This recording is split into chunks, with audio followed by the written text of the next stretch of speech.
If you're not already having a good day, that is about to change right now. Why? Because CNN is about to upload their full interview with Kamala Harris and Tim Walz. This is going to be monumental because they've been dodging interviews left and right their entire campaign.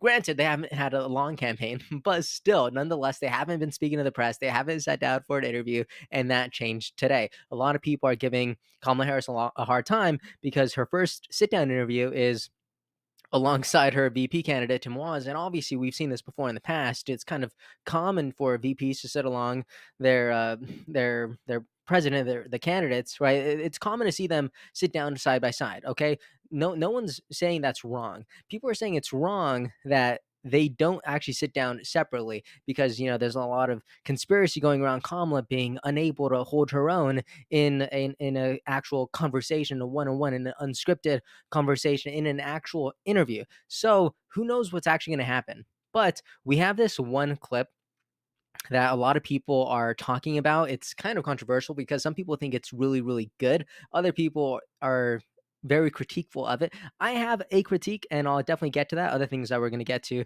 today are it's about Ben Stiller. He's made headlines again because of his support to Kamala Harris, and I want to talk about that for a little bit. We even have Elon Musk sharing his perspective on that.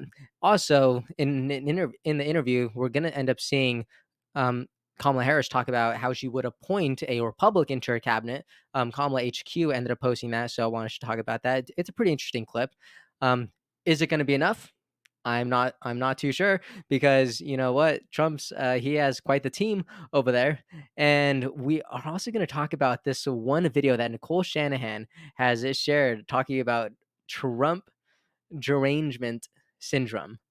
And this is like so iconic. Okay, so anyways, we're gonna talk about a lot, so let's stop wasting time. This was shared today by Charlie Kirk, and it is iconic. Let me know what you think about it because again, some people think it's great, some people think it's bad. Let's go through all the perspectives. Truly. How should voters look at some of the changes that you've made, that you've explained some of here in your policy?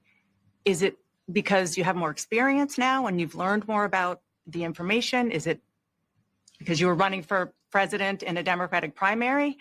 And should they feel comfortable and confident that what you're saying now is going to be your policy moving forward?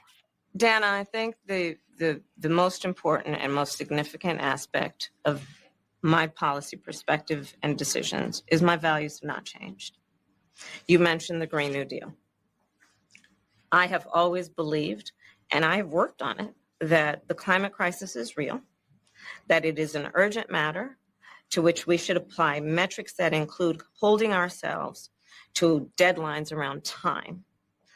We did that with the Inflation Reduction Act. We have set goals for the United States of America and by extension the globe around when we should meet certain standards for reduction of greenhouse gas emissions. As an example, that value has not changed. How should Okay, so I think on the surface, I feel like that's okay.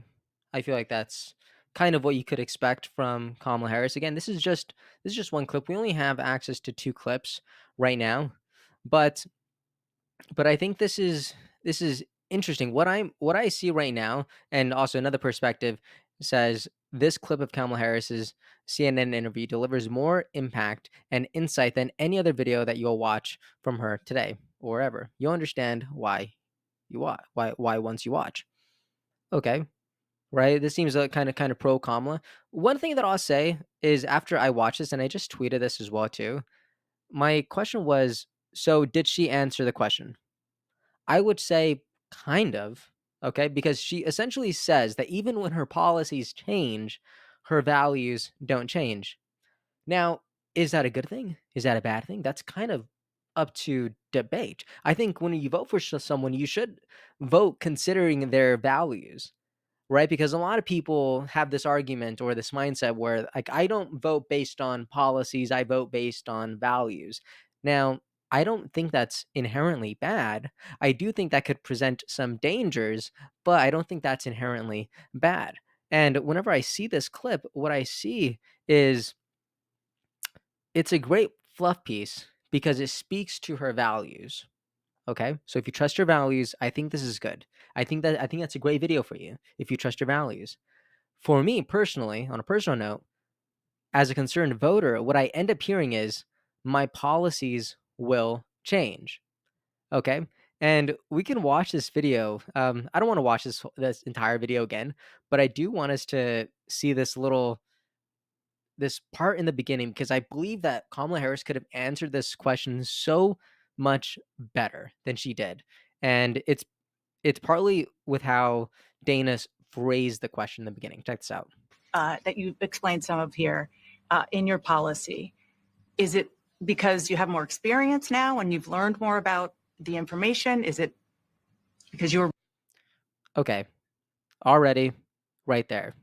She said, is it because you've learned more? Is it because you have more experience? She's asking her right now if the reason why she flip-flopped before in the past is because maybe you're better, you're more refined now. You have access to new information that you didn't have before, which informed some of your policies in the past. But now you've developed and refined that thinking. I believe Kamala Harris could have said something along the lines of, "Yeah, that's exactly what happened." Right? I am flip-flopping essentially because I actually have a deeper understanding of the critical issues that face this country. I believe she could have said that, right? And it would have given her complete ownership and responsibility of her past. She would have been owning her past. She would have been owning her policies and actually refine them and bringing them into her new future. She would have been owning it and said, "You know what? That is where we were in the past, and you know what? I do apologize for that. But now that I'm experiencing a little bit more clarity of how I see the future, I believe this is the right direction." I think that would have been so strong, and I think Dana was giving it to her. I think she was giving it to her right here. because you have more experience now and you've learned more about the information? Is it Right? Like, is it because you learn more? Is it because you have more experience now? Like, she was giving it to her. And Kamala Harris was like, "No, not really. It's because my policies don't change." Right? It's because my policies don't change. It's because my policies change, but my values don't. And that to me was just kind of a little bit of a letdown. Another letdown today is I just I just saw this, right? Apparently, Kamala's first interview in 40 days as a Democrat nominee is 18 minutes long. 18 minutes long, edited. A lot of people have problems with that. No transcript, and with a chaperone. Right? They're talking about Tim Walz, obviously. But that to me is just really, really fascinating, especially looking at how comparing this to Trump's past, right? Past interviews. An hour with Dr. Phil, an hour with Theo Vaughn, over 2 hours with Elon Musk, over an hour with Sean Ryan. And that is those numbers are already like completely shattered when you compare those numbers to R. Kennedy Jr., right? Like his are hours long consistently, 3 hours long. It is absolutely wild. But still, if you're just comparing it with Trump and Kamala, like 18 minutes long. 18 minutes long. If this is a 50-50 interview, if Kamala gets 50% of the questions and Tim Walz gets 50% of the questions, that means we're gonna hear from Kamala for 9 minutes. That doesn't sound fair. I feel like the American public deserve more personally, but we'll have to wait and see. Okay, I'm excited to see what's coming. Anyways, something else that happened today is Ben Stiller has kind of been under scrutiny for his support for Kamala Harris. This is the video that a lot of people are sharing lately. I'll play. It's only 30 seconds, but check this out. Just a quick question: why you came? What you like about Harris' platform? Just very excited about moving forward and all the energy and excitement that's around this movement right now. So that's why I'm here, because it's time for change, and it seems like it's happening. You think she'll be able to sustain the momentum post convention? For sure. You think the race is going to be close? It's going to be close, but everybody's motivated to work and make it happen. So, and she and Tim Walz are just incredible candidates. All right. Thank you, Ben. Okay, man. See you.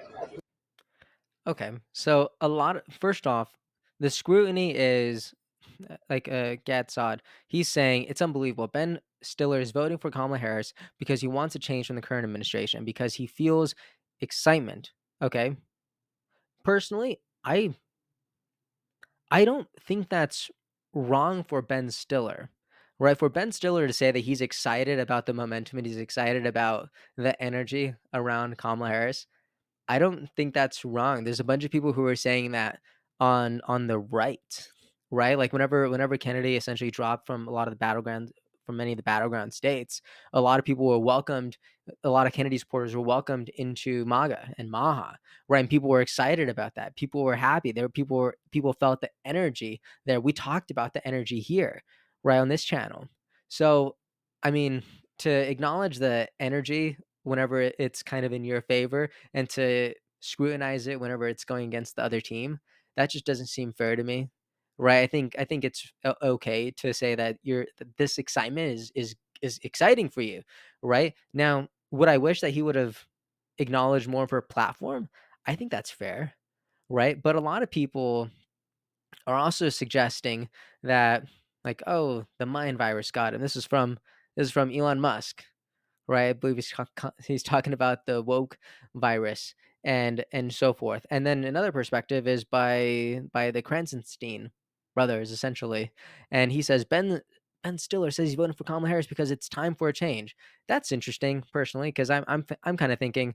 Well, she's in charge right now, kind of. She's vice president of Biden right now. So if you really want to change, I think the argument could be made to vote for the other team if you really want to change. But I wanted to bring this up because I think a lot every time we have a celebrity endorse a candidate or show public support of a candidate, they always make it seem like it's so wrong or that you're about to cancel this candidate or that you're about to cancel this actor. And real quick, personally, I just want to say, like, I love Ben Stiller, right? And one of my favorite movies of all time is Meet the Fockers. Okay, and I will always watch that movie. I think he's an incredible, phenomenal actor. Are you kidding me? And The Secret Life of Walter Mitty, one of the best movies of all time. This guy is an iconic actor. Okay, so real quick, I just want to interject my opinion and say that I think you could like I don't think politics is everything. Right? I think at the end of the day, I see the world in a particular way, and so does Ben Stiller. And I think we can all, at the end of the day, come around a fire and just hang out. Okay, I don't think it means that we need to cancel anyone. I don't think we need to say, "Ah, the woke virus got him." Right? I don't think we need to have any of these extreme views. I really don't. That's just my perspective. You can go ahead and let me know yours in the comments. But for me, like this doesn't change the way that I feel about Ben Stiller at all. And I think it's kind of silly for your opinions to change of someone because you start attaching their like who they are outside of the work that they've done with some values that they just happen to have about a particular candidate. I think we could disconnect a bit and we could acknowledge that maybe even though this person sees the world a little bit different, maybe I could still, um, share something with them through watching a movie that this person's in. That's just my perspective, real quick. And now I wanted to discuss this clip that Kamala HQ posted. The question was, would you appoint a Republican to your cabinet? Okay, I think this is a great question. I really do. And let's watch this video. Had a lot of Republican speakers at the convention. Will you appoint a Republican to your cabinet? Yes, I would. Anyone Yes, in I mind? would.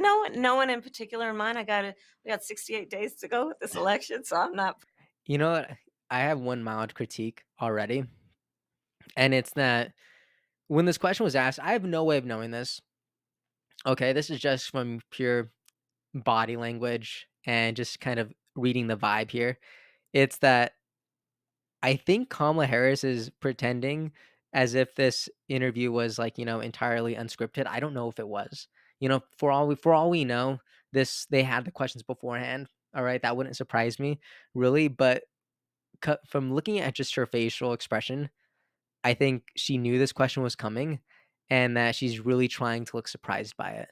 Okay, that's just I could be completely wrong, but that's just the vibe that I'm getting. But look at this again. To your cabinet? Yes, I would. Anyone Yes, in I mind? would. No one in particular in mind. We got 68 days to go with this election, so I'm not putting the cart before the horse, but I would. I think it's really important. I have spent my career inviting diversity of opinion. I think it's important to have people at the table, and when some of It's really interesting that you say diversity of opinion when so much of what you're doing is had to do with silencing RFK Jr.'s campaign and literally removing the diversity of opinion at the table, right? Because if you would have said, you know what, I think RFK Jr. should actually be part of the debate, right? I believe Kennedy should participate in at least a couple of these debates, right? And if you were to say that, then I think I would believe you more wholeheartedly when you say that you respect the diversity of opinion. So right now, that's kind of a critique, but some of the most important decisions are being made that have different views, different experiences. And I think it would be to the benefit of the American public to have a member of my cabinet who was a Republican. Had a lot of Republicans. okay. I think that's great. I think that's great. Right? You want to have a Republican on your cabinet? I think that's great. I don't think anyone is going to critique that at all. Okay? If that was all, I think that would be phenomenal. Good for you, Kamala. Really. Now, what I will say is if you're just if you're just doing side by side comparisons here, I think you got to do a little bit better. You're saying you're going to have one Republican as part of your cabinet? I mean, if you're just comparing it, like look at what we see in Trump's administration so far, right? We have at least half of these were known like lifelong Democrats. So I don't know. Like this is there's a great picture here. They're calling this like political Avengers here, right? But to me, this is a much a better expression of diversity of opinion, truly. And also, Trump has also said before that he wanted to include a libertarian on his cabinet. I mean, that's great, right? That's great. That to me is a true um, diversity of opinion across an administration. And this other woman actually had a great thought on this. I saw this on X the other day, and the title is Trump is creating the political Avengers. Okay, check this out. Y'all can call me crazy. Y'all can call me delusional. Y'all can call me psychotic. I do not care. But at this point in the presidential election, Donald Trump is literally creating the political Avengers, and I am here for it, okay? When I tell y'all the recent endorsements that he have gotten from RFK as well as Tulsi Gabbard is literally going to be the end game for the Democrats themselves, okay?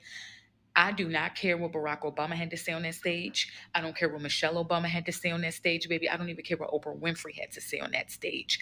They still have not given us any policies. The only thing that they keep giving us is bad mouthing and bad talking Trump. They literally said that man name over 500 times throughout the whole DNC, and we still have not gotten not one policy. And keep in mind, the policies that we did get from her literally originated from Trump, okay? At first, she wanted to tax tips. Now she don't. At first, she was against the wall. Now she's not. At this point, y'all, it's time to open y'all eyes. It's time to like really pay attention to what's going on. To all my MAGA fans, to all my MAGA family, please make sure y'all turn up and turn out at this election polls in November, because if it's too big, then it cannot be rigged and we will not have the same outcome that we had in 2020. Let's go, MAGA family. Wow. If it is too big, then it cannot be rigged. Oh man, what a video. That is that is iconic. Okay. Trump is creating the political Avengers. Do you agree? Do you agree with that? Let me know in the comments what you think about this. Truly. Also, if this is the political Avengers, who's your favorite? All right. Real quick, who's your favorite? I could see it. A bunch of people already are like, oh, it's Kennedy. It has to be Kennedy. Kennedy's my guy. Okay, I'll go one step further if you're saying that. All right. Which superhero would Kennedy be? It already looks like Trump's Captain America. I don't know if I agree with that personally, but you let me know. You let me know. Wow. Also, the last thing that I'm going to share today is Nicole Shanahan shared this completely disruptive it's kind of like a mock ad, and I love this so much. Let me see if I could even. Yeah, I love this so much. The Vigilant Fox even called this a brutal public service announcement on TDS. Okay, check this out. I wasn't expecting to like it so much, but it is iconic. Are you or your loved ones suffering from illnesses such as TDS, also known as Trump Derangement Syndrome? Do you dismiss or deny the current issues facing our country, such as historic inflation, illegal immigration, corporate corruption, World War III escalations, and the chronic disease epidemic? Are you willing to elect someone who was the least popular vice president in modern history, and who offers no policy or vision for America simply because your brain keeps telling you anyone but Trump? If so, you might be struggling from TDS. I think this is a really important video to share because I get endless comments these days saying anyone but Trump. Okay, so if that's your perspective, I really hope you take the time right now to watch this 2-minute video by Nicole Shanahan. I think it's I think it's great. I think I've known people with TDS. I think I currently know people with TDS, and it could be it could be corrosive. So I think this video is really, really valuable. Introducing independence. Independence allows you the freedom to finally think independently once again. Instead of believing everything you hear from the mainstream media, independence allows for constructive critical thinking. I used to hear people on the news say things like, Donald Trump and the movement he has encouraged are a threat to democracy. and I instantly believed it. With independence, I now realize the media is run by the Democrat elite, who are a corrupt oligarchy that censors free speech, silences political opponents, supports forever wars, and abandons democracy by anointing its candidates. Independence may not be for everyone. If you enjoy being lied to about your president's cognitive abilities, support Orwellian totalitarianism, or are excited about communist fiscal policy, independence may not be right for you. Common side effects of independence may include an awakening of rational thought, successfully identifying propaganda, freedom of choice, loss of hatred, anti-narcissistic behavior, and love of democracy. I used to blindly hate whoever my party was running against. I didn't care about facts or policy because I was hopelessly indoctrinated. With independence, I'm much more interested in policies that uphold democracy, and I truly care about the health of our country and its citizens. Ask your doctor if independence is right for you, and enjoy your freedoms once again. Wow. Independence. I love that so much. And I think a lot of the people who are watching this here love that too. Because I think for the most part, this audience who watches my content are just independent people. They're free thinkers. They're people who are for the most part disconnected from both sides of the political aisle, and they are able to pull from what makes sense to them. And I love that so much. Okay, there's actually one other clip that I want to play, and this is from a rally from, I believe, today with Kamala Harris. He even called for termination of the United States Supreme, the supreme land of our nation, the United States Constitution. When I saw that, I had to watch that a couple times, right? Because to me, like none of that made sense. I thought I knew where she was going for half of it, and then the rest of it was just really, I don't know, my mind just went completely blank trying to figure out what she was talking about. And I immediately thought about this moment in the debate with President Trump and President Biden, and I believe this is one of the best parts of the debate, truly. I really don't know what he said at the end of that sentence. I don't think he knows what he said either. Look, Every time I watch that, I think it is so, so good. Anyways, let me know what you think about all the videos that we saw today. We talked a lot today. We talked about this first look into the interview that we're gonna be getting in a few hours here. We talked about what what Ben Stiller's endorsement of Kamala Harris means, if you could still trust the opinion of actors, or if you could disconnect the actor from their work but still kind of like them. I don't know. I know I might have some unpopular viewpoints there. And also, let me know what you think about Kamala appointing a Republican to her cabinet. Right? I think that's good. You could think that's bad. You could let me know. Also, what do you think about this political Avengers thing? I think that's great. Do you believe this is true? I'm also thinking that Kamala Harris, you got to step up your game too. right? Because if President Trump is doing this, right, if he's bringing together a stacked team, I think you got to do the same. All right, you got to do the same because no one. It looks like no one cares about this about Oprah Winfrey. All right, it looks like you really got to start making some crazy, crazy moves, especially if you want to pull in the moderates. All right, pull in the independents. And speaking of independents, let me know what you think about this awesome ad shared by Nicole Shanahan. Okay, thank you all so much for watching, and I will see you all next time. Hope you have a good day. Hey everyone, thank you so much for watching and listening. I appreciate your time so much, and I really hope you enjoyed this episode. If you'd like to support what we're building here, please like and subscribe. It means a lot and it really helps us out. And if you want to see even more content from me, make sure to follow me on Instagram. I'm going to be sharing a lot more on there. Thank you so much. Have a great day, and I'll see you next time.